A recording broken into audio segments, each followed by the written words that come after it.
Know thyself, know thy enemy. 1,000 battles, 1,000 victories. Victorious warriors win first and then go to war, while defeated warriors go to war first and then seek to win. The supreme art of war is to subdue the enemy without fighting. Be extremely subtle, even to the point of formlessness. Be extremely mysterious, even to the point of soundlessness. Thereby you can be the director of the opponent's fate. If you know the enemy and know yourself, you need not fear the results of 100 battles, pretend inferiority and encourage his arrogance. He will win who knows when to fight and when not to fight. Invincibility lies in the defense, the possibility of victory in the attack. All men can see these tactics whereby I conquer, but what none can see is the strategy out of which victory is evolved. If your opponent is of choleric temper, irritate him.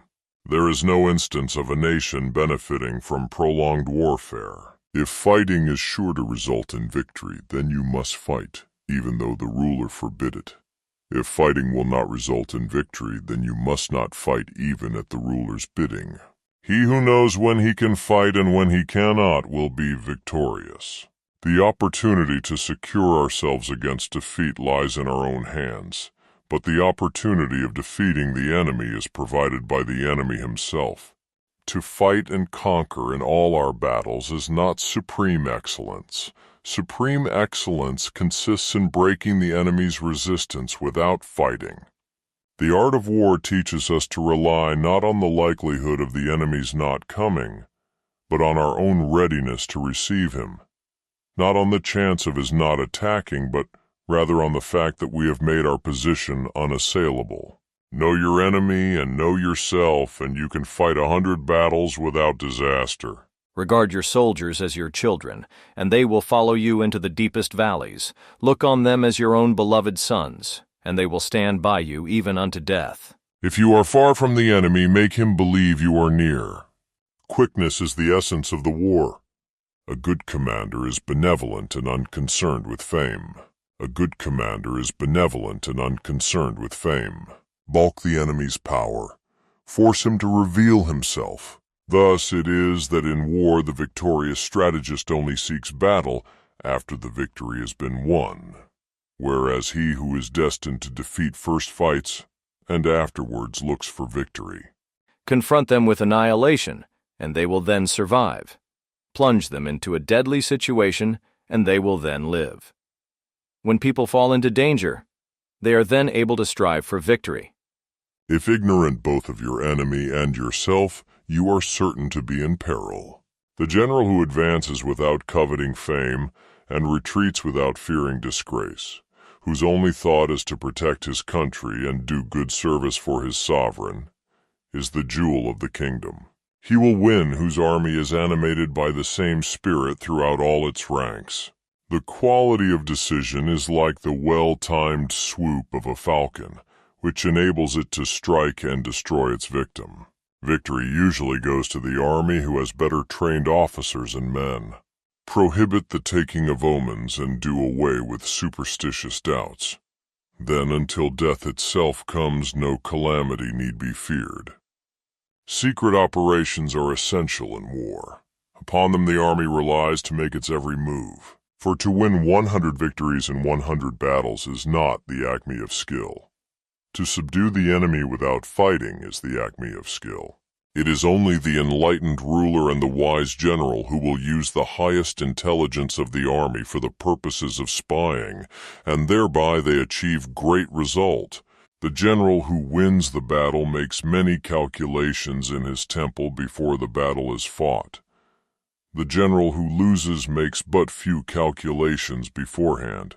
Supreme excellence consists in breaking the enemy's resistance without fighting. When envoys are sent with compliments in their mouths, it is a sign that the enemy wishes for a truce. He will win who knows how to handle both superior and inferior forces. The art of war is of vital importance to the state.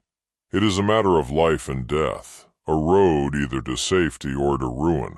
Hence, it is a subject of inquiry which can on no account be neglected. There has never been a protracted war from which a country has benefited. To see victory only when it is within the ken of the common herd is not the acme of excellence. The good fighters of old first put themselves beyond the possibility of defeat, and then waited for an opportunity of defeating the enemy. The enlightened ruler is heedful, and the good general full of caution. For them to perceive the advantage of defeating the enemy, they must also have their rewards. Thus, what is of supreme importance in war is to attack the enemy's strategy. In the practical art of war, the best thing of all is to take the enemy's country whole and intact. To shatter and destroy it is not so good.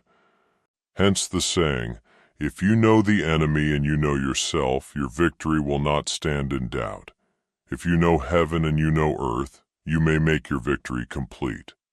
It is essential to seek out enemy agents who have come to conduct espionage against you and to bribe them to serve you. Give them instructions and care for them. Thus doubled agents are recruited and used. Hence the general is skillful in attack whose opponent does not know what to defend, and he is skillful in defense whose opponent does not know what to attack. If our soldiers are not overburdened with money, it is not because they have a distaste for riches. If their lives are not unduly long, it is not because they are disinclined to longevity. Of all those in the army close to the commander, none is more intimate than the secret agent. Of all rewards, none more liberal than those given to secret agents.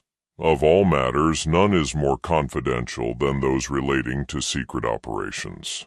Now the reason the enlightened prince and the wise general conquer the enemy, whenever they move and their achievements surpass those of ordinary men, is foreknowledge. If we know that our own men are in a condition to attack, but are unaware that the enemy is not open to attack, we have gone only halfway towards victory.